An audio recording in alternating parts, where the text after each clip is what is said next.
Le livre du ciel, tome 4, 9 mars 1903. Jésus parle de l'humilité et de la correspondance à la grâce.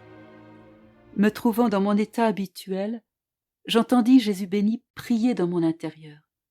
Il disait « Père saint, glorifie ton nom. Confonds les orgueilleux et ne te montre pas à eux.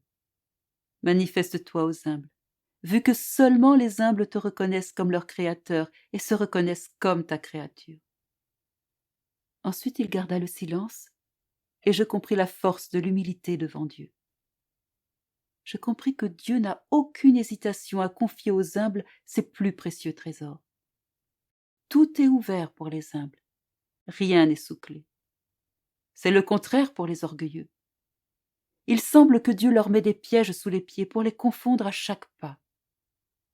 Peu après, Jésus se fit voir de nouveau, et il me dit « Ma fille, si un corps est vivant, on peut dire que cela se reconnaît par la chaleur intérieure continuelle qu'il génère.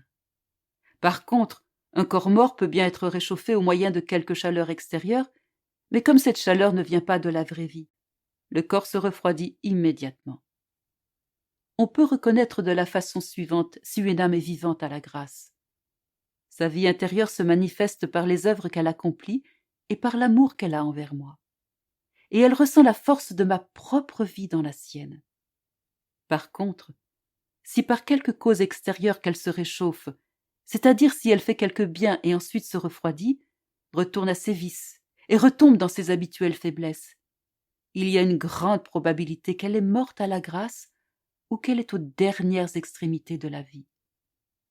On peut reconnaître que c'est vraiment moi qui viens vers l'âme si elle éprouve ma grâce dans son intérieur et si tout le bien qu'elle fait se fusionne dans son intérieur.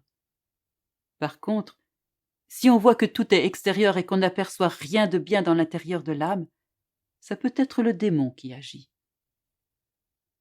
Pendant qu'il disait cela, il disparut.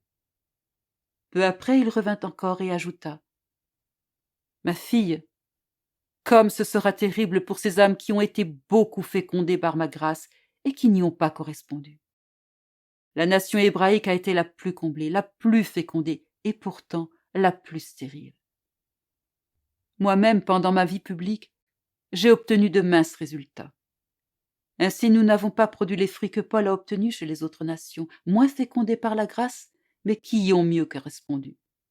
Car le manque de correspondance à la grâce aveugle l'âme, la dispose à mal interpréter les choses et ouvre la route à l'obstination, même devant des miracles.